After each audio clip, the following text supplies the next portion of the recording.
Hello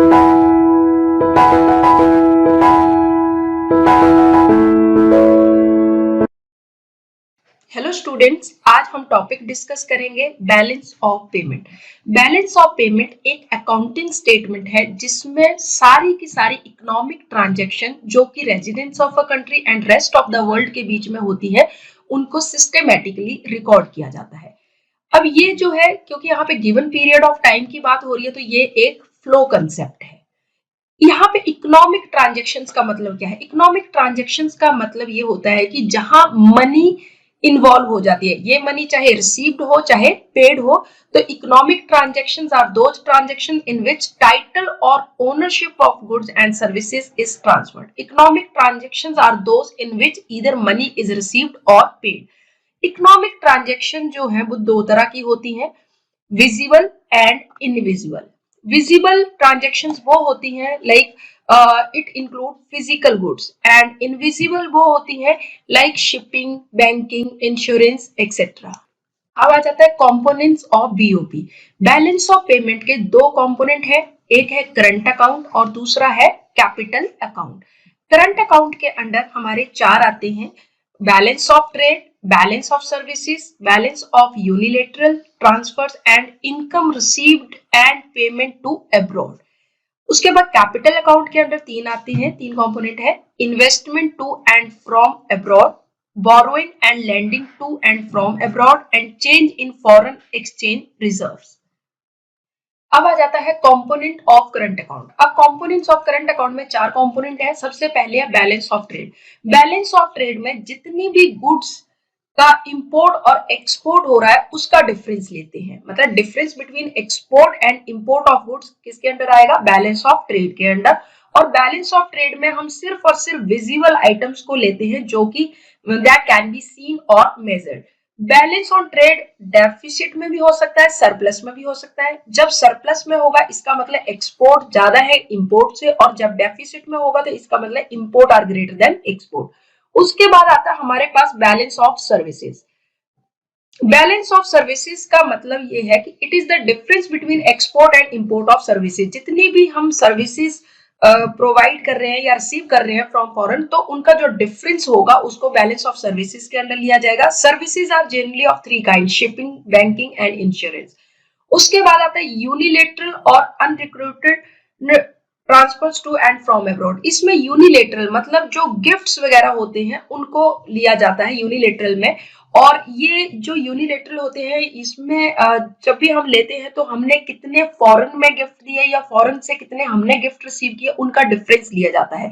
since these transaction do not include any claim for repayment, so these are also known as unrequited transfers. उसके बाद आता है fourth component current account का, income receipt and payment to abroad. तो इसमें जितनी भी income from investment है in the form of interest, rent and profit उसको इंक्लूड किया जाता है।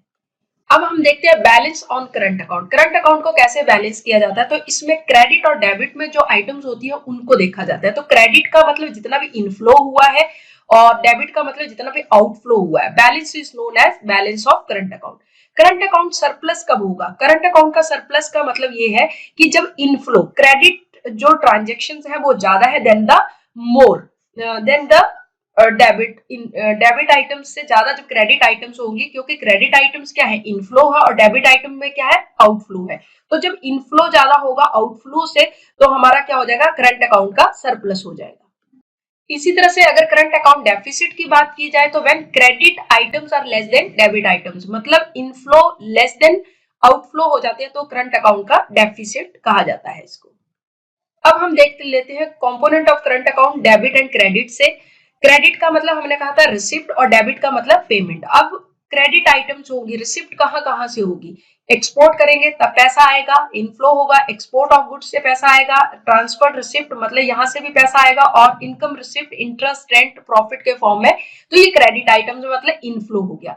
डेबिट आइटम्स कौन सी होंगी, मतलब पेमेंट या आउटफ्लो। तो आउटफ्लो कब कब होगा, अगर इंपोर्ट करेंगे फॉरेन से तो हमारा पैसा जाएगा, इंपोर्ट ऑफ सर्विसेज करेंगे, ट्रांसफर पेमेंट्स, हम किसी को गिफ्ट्स वगैरह देंगे, या income payments in the form of interest, rent and profit, तो ये सारे के सारे आउटफ्लो मतलब डेबिट आइटम्स होंगी। अब क्रेडिट और डेबिट का जब बैलेंस करेंगे तो नेट इफेक्ट देखा जाएगा, नेट क्रेडिट आ जाएगा हमारे पास, net export of goods, net export of services. अगर हमारा क्रेडिट ज्यादा होगा तो net export of goods, balance of trade का, सर्विसेज का, नेट ट्रांसफर इनकम आ जाएंगी, नेट इनकम रिसिप्ट आ जाएंगी, इस तरह से।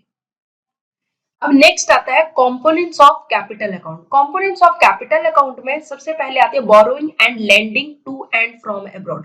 इसमें चाहे प्राइवेट सेक्टर चाहे गवर्नमेंट सेक्टर जितनी भी बोरोइंग एंड लेंडिंग करेगा फॉरेन में या फॉरेन से यहाँ पे होंगी, तो हमारे पास क्या हो जाएगा, वो यहाँ पे कंपोनेंट ऑफ कैपिटल अकाउंट हो जाएगा। उसी तरह से investment to and from abroad, it includes investment made by Indian residents in the shares of foreign company, real estate in abroad etcetera, and investment by rest of the world in shares of Indian company or real estate etc. तो investment to and from abroad में जितनी भी हमारी country के लोग foreign में investment करते हैं या फॉरेन के लोग हमारी कंट्री में इन्वेस्टमेंट कर रहे हैं, तो वो ये कौन से इसका कंपोनेंट हो जाएगा, कैपिटल अकाउंट का कंपोनेंट हो जाएगा ये।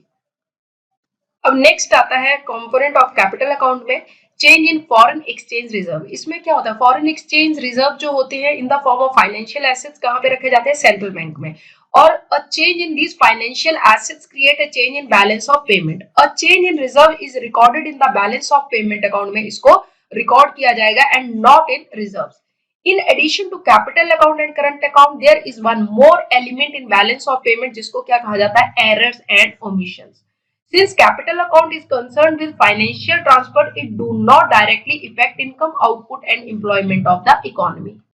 अब आ जाते हैं कंपोनेंट ऑफ कैपिटल अकाउंट। इसको भी डेबिट एंड क्रेडिट से देख लेते हैं। डेबिट का मतलब आउटफ्लो या पेमेंट और क्रेडिट का मतलब इनफ्लो। तो क्रेडिट जो रिसिप्ट कहाँ कहाँ से हो सकती है कैपिटल अकाउंट में, या तो हम बोरोइंग करें फ्रॉम अब्रॉड, या फॉरेन जो अब्रॉड के लोग हैं वो इंडिया में आके इन्वेस्टमेंट करें, या decrease in foreign exchange reserve. तो यहाँ पे क्रेडिट आइटम्स मतलब रिसिप्ट या इनफ्लो जो है यहाँ इस तरह से आ सकता है। इसी तरह से पेमेंट कैसे कैसे हो सकती है, या तो हम फॉरेन में उधार दे, लैंडिंग टू अब्रॉड,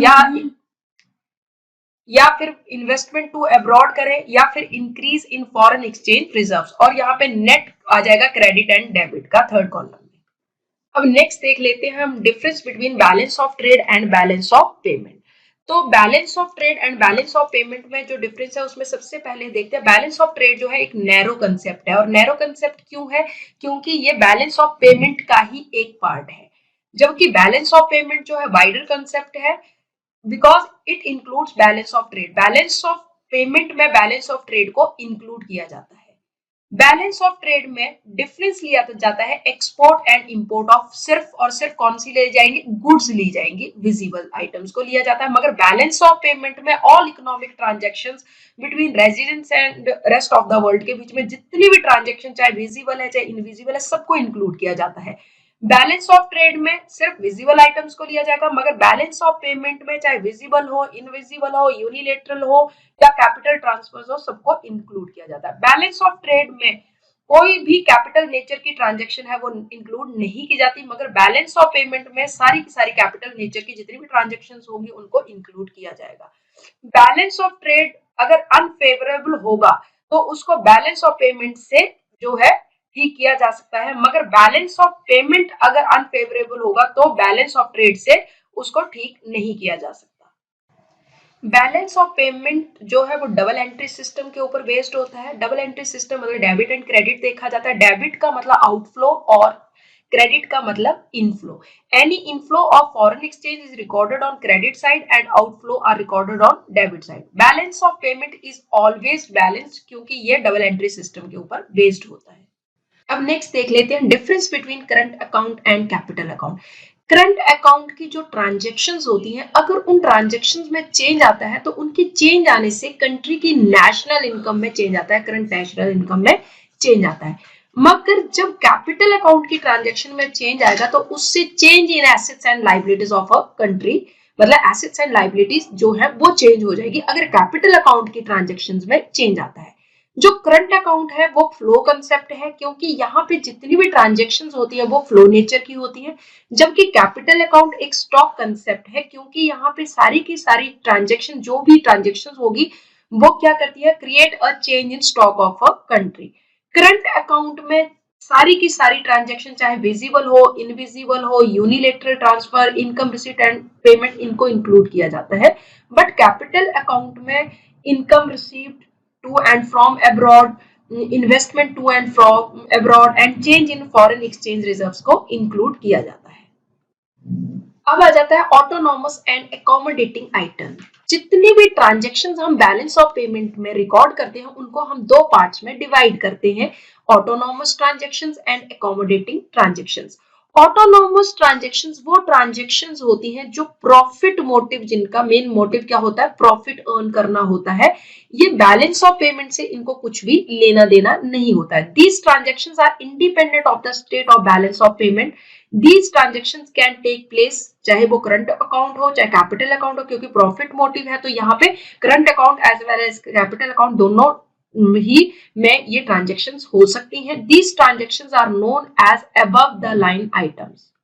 अब आ जाती है हमारे पास अकोमोडेटिंग ट्रांजेक्शन। अकोमोडेटिंग ट्रांजेक्शन वो ट्रांजेक्शन होती हैं जो कि डेफिसिट या सरप्लस हो जाता है अगर बैलेंस ऑफ पेमेंट में, तो उसको ठीक करने के लिए की जाती है।